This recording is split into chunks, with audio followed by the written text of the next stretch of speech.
Jeg vil i dag vise jer, hvordan jeg nemt forvandler et rodet og kaotisk køleskab til et velorganiseret køleskab med system. Til det skal vi blandt andet bruge nogle af alle de her fantastiske produkter, som egner sig rigtig godt til køleskabet, når der skal styr på sagerne. De fleste husstande kan nok ikke genkende til sådan et rodet køleskab her. Det kan især være svært at se, hvad der eksempelvis gemmer sig på hylderne her med alle flaskerne, glasene, og tingene bliver hurtigt gamle. Jeg starter selvfølgelig med lige at få tømt køleskabet en gang.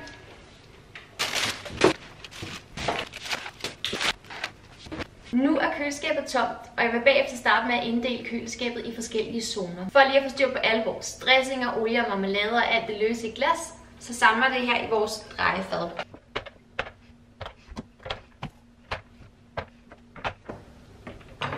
Med sådan en smart drejefad her i køleskabet, så er det altså meget nemmere at holde styr på, hvad du har i køleskabet. Jeg vil også våge at påstå, at det er nemmere at gøre rent, fordi du har det hele samlet. Du kan tage det ud. Det er ikke en hel hylde, der skal gøres rent.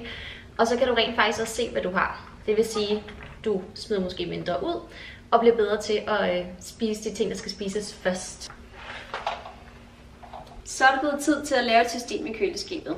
Og til sådan det overordnede system, der anbefaler vi vores mediumkasser, vores medium køleskabskasser, som er i gennemsigtig klar plast. Og det som vi anbefaler, det er at inddele dit køleskab i sådan små kategorier eller zoner. Det kunne eksempelvis være en pålægskasse, en mejerikasse, en børnesnackskasse, så det er nemt lige at få smurt en madpakke. Så nu vil jeg starte med at inddele vores køleskab i kasser.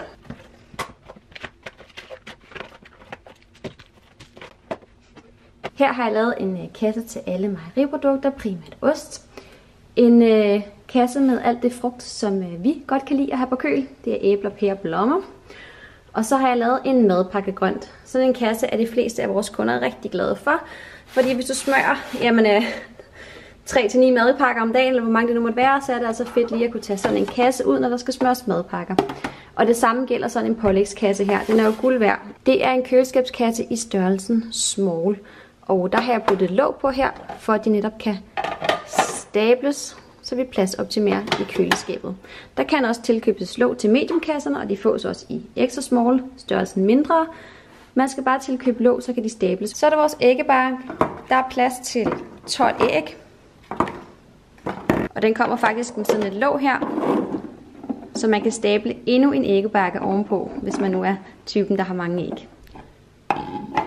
Vores flaskeholder er også super populære. Der er ikke noget værre end sådan nogle flasker, der ligger og ruller rundt i køleskabet. Og hvis man køber mere end én flaskeholder, ja, så kan de faktisk ligesom æggebakken også stables. Vores dåseholder er også et meget, meget populært valg.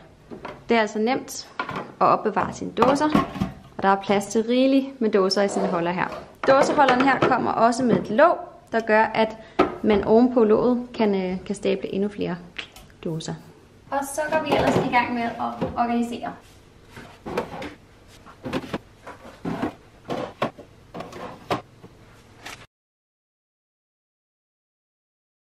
Så blev vi færdige med at organisere køleskabet, og som I kan se, er der et meget bedre overblik nu. Det er præcis de samme madvarer, der er i køleskabet, og jeg bevarer naturligvis skufferne her til grønt og skufferne til fersk kød. Men sikkert en forskel, og jeg lover jer, det bliver sjovere at åbne køleskabet med sådan et organiseret køleskab.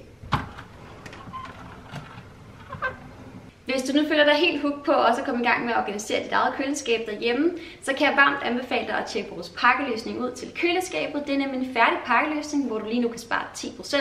Og der er simpelthen alt, hvad du skal bruge til dit køleskab. Det vil sige drejefad, kasser i medium, small, låg osv. Jeg laver et link til pakkeløsningen her nedenfor. Vi sidder klar på tasterne, hvis I skulle lægge ind med nogle spørgsmål eller har brug for vejledning eller rådgivning. Tak fordi du så med på den her video, og må du have en rigtig dejlig dag.